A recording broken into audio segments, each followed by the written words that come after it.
Shalom sahabatku, sebelum kita merenungkan kebenaran firman Tuhan di pagi hari ini, mari kita sama-sama berdoa. Tuhan Yesus yang baik, kami mengucap syukur dan berterima kasih untuk segala kebaikan Tuhan di dalam kehidupan setiap kami. Pagi hari ini, kami ingin kembali merenungkan tentang kebenaran firman-Mu. Biar kebenaran-Mu yang terus mengajar dan menuntun kami sepanjang hari ini ya Tuhan. Amin. Pagi hari ini kita akan merenungkan kebenaran firman-Nya dengan tema Omniscient God, Tuhan yang Maha Tahu.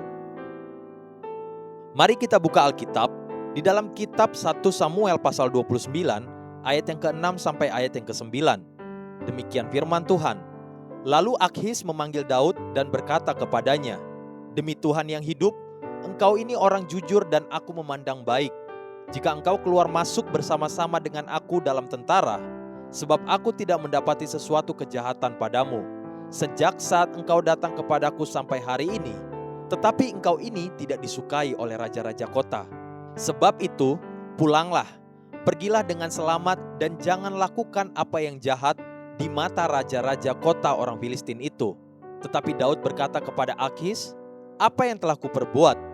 Dan kesalahan apa yang kau dapati pada hambamu ini sejak saat aku menjadi hamba kepadamu sampai hari ini, sehingga aku tidak boleh ikut pergi berperang melawan musuh tuanku raja?" Lalu Akhis menjawab Daud, "Aku tahu engkau ini memang kusukai seperti utusan Allah. Hanya para panglima orang Filistin telah berkata, ia tidak boleh pergi berperang bersama-sama dengan kita."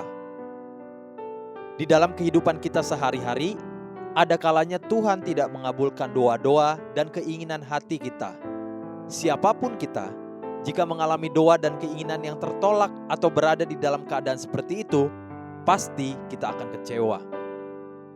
Namun kita seringkali lupa bahwa Allah yang kita sembah di dalam Kristus Yesus adalah Allah yang omniscient, all-knowing God, Tuhan yang Maha Tahu. Pada waktu itu, hasrat dan keinginan Daud untuk maju berperang mendampingi Akhis raja kota Gad, wilayah orang Filistin, ditolak oleh para panglima tentara Filistin. Mereka berkata kepada Akhis demikian. 1 Samuel pasal 29 ayat 3 sampai ayat yang ke-5. "Apa gunanya orang-orang Ibrani ini?" Jawab Akhis kepada para panglima orang Filistin itu, "Bukankah dia itu Daud, hamba Saul, raja Israel, yang sudah 1-2 tahun bersama-sama dengan aku tanpa kudapati sesuatu pun kesalahan padanya sejak saat ia membelot sampai hari ini?"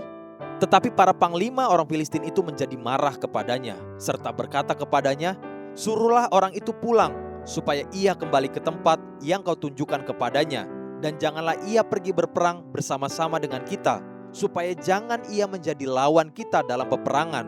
Sebab dengan apakah orang ini dapat menyukakan hati tuannya, kecuali dengan memberi kepala-kepala orang-orang ini? Bukankah dia ini Daud yang dinyanyikan orang secara berbalas-balasan sambil menari-nari demikian?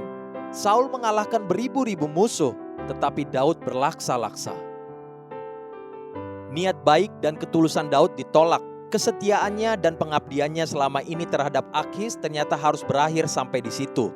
Sebagai manusia, tentu Daud kecewa dan Daud merasa hidupnya akan berakhir sia-sia.